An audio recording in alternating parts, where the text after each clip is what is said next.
Hey everyone, Kyle once again. Welcome back to part three, part three.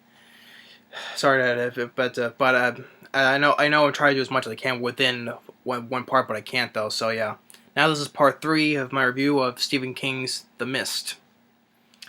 Now, getting back where I left off.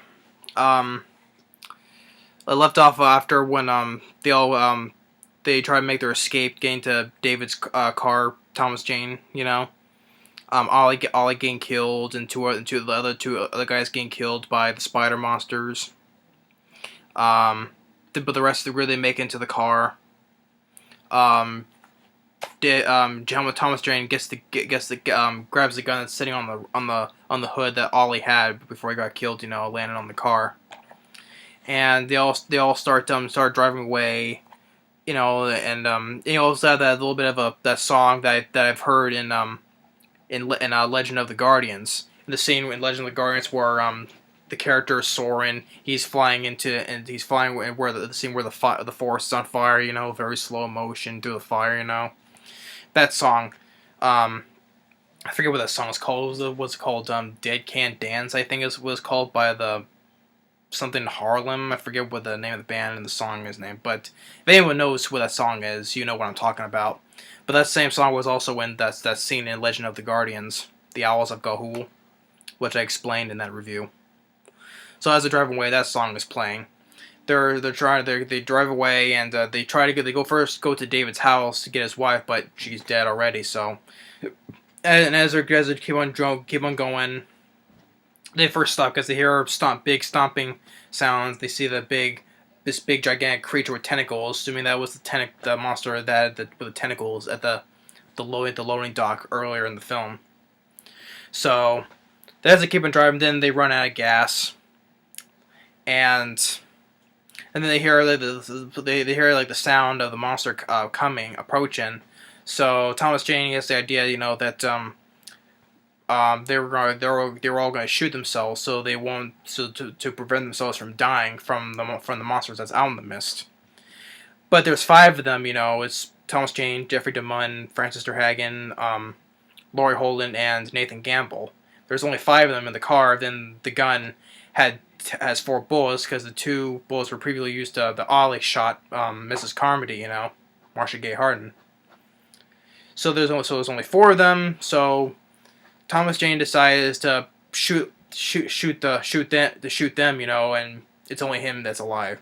So as he starts to shoot them, it cuts to the car outside, the outside shot of the car, and here it goes, boom, boom, boom, and and then all of a sudden he starts having this big, huge breakdown. He starts screaming, ah, and he tries to put the gun in his mouth, but it's empty, So he's like, ah. So he goes outside, saying that he wants. They're waiting for his chance to die by the monster. He's like, come on,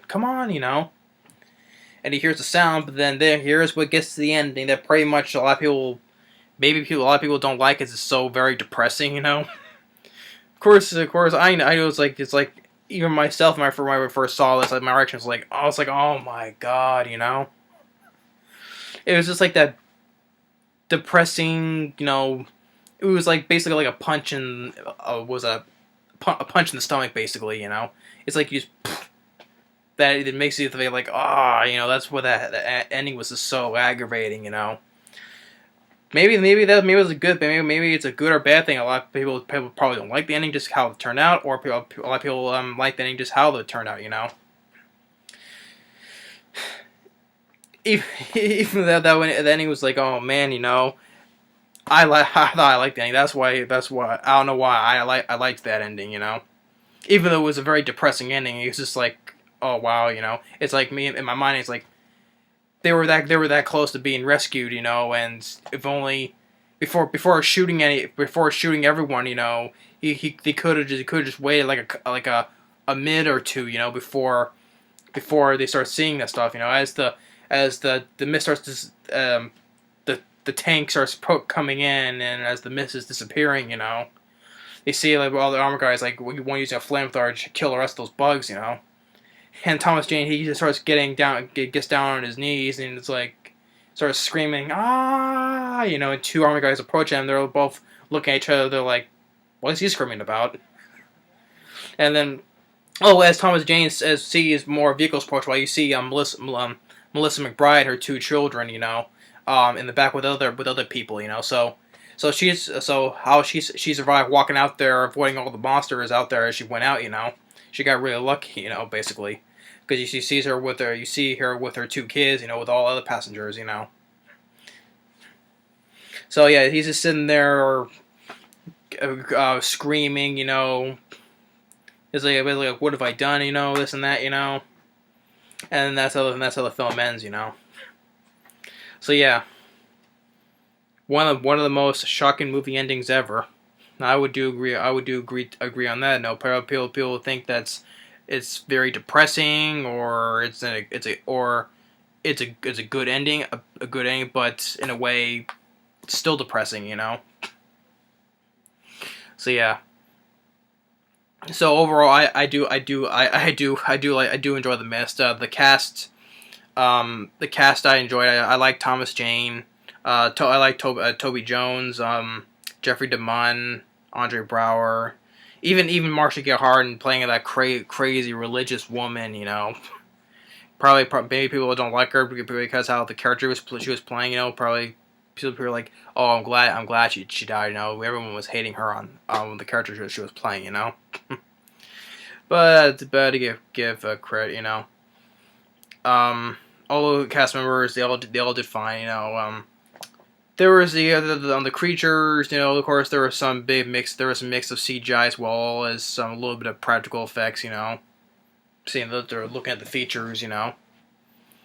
The score I didn't mind. I didn't mind. Especially the score was made by Mark Isham, who did scores on a lot of films. One score I remember the most is the original The Hitcher, which I enjoy that score. The original The Hitcher. He did scores on a lot of films like let's see,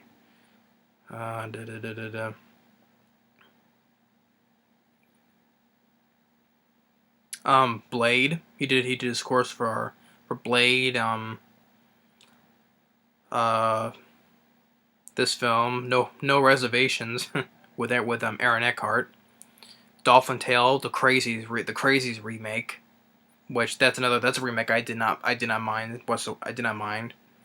Nowhere to Run, Of Mice and Men, Point Break, and like I said, the original The Hitcher.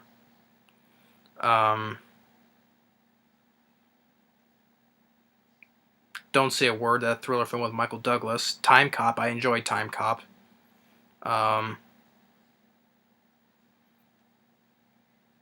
Yeah, but that's just a few. There's a lot of films, but I'm just naming a few though. So I didn't mind the score, especially that means that song that was played and also in Legend of the Guardians. Directed by Frank Darabont. What I say is better than The Shawshank Redemption or Green Mile. Both of those films are dramas, so can't compare because this is a horror film and those two films are dramas, so. But directed by Frank Darabont, he did good, especially I like the concept way they explains, that there's not only monsters outside in the mist, but there's also monsters inside, mainly the monsters, the humans in the story, mostly like Marcia Gay Harden, basically she's like mostly made like the human monster that's in the story, basically, So it's not just monsters that's in the mist, but it's also monsters inside the store as well, all the paranoia and the craziness, that the people were making in the story, being, losing their minds and stuff like that,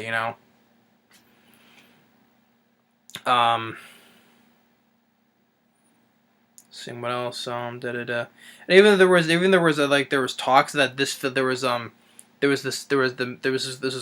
going to be made to a TV show. Like it says, November 2013, Bob Winston, who, like the Winston brothers, basically owned Dimension Films, They said that Frank Darabont was developing a 10-part television series based on the film. But there hasn't been any news about that since, I mean, Frank Darabont helped develop The Walking Dead. That of course, and we all know about The Walking Dead. Everybody loves that show. Everybody loves it to death. And even if Frank Darabont helped develop the show, there was a short TV show called Mob City. Mob City, but that was short lived. It got canceled. And that was also Jeffery DeMunn also starred in it as well. So. So yeah, I enjoy the book. Although the ending to the film was not like this in the book whatsoever. They just made it. Did their own thing on it. So the ending in this film was not in this book. So it's just like there's like a good old the book is like how like a good old fashioned like Stephen King does in all his other books. So, so like I said, that's basically it. So that's my review for Stephen King's The Mist. If you have this special 2-disc condition, you either watch it in color or on the second disc you can watch it in black and white. I always prefer watching it on the second disc, watching it in black and white, because just watching it reminds me of like I'm watching an older creature feature film from back in the day, like in the 50s or whatever. This is how I am. This is me. So yeah, if you like or dislike that ending, I understand. I totally understand, because how the ending is just makes you want to know, like, oh no, it's like so depressing. But I like the ending. The ending is like I give.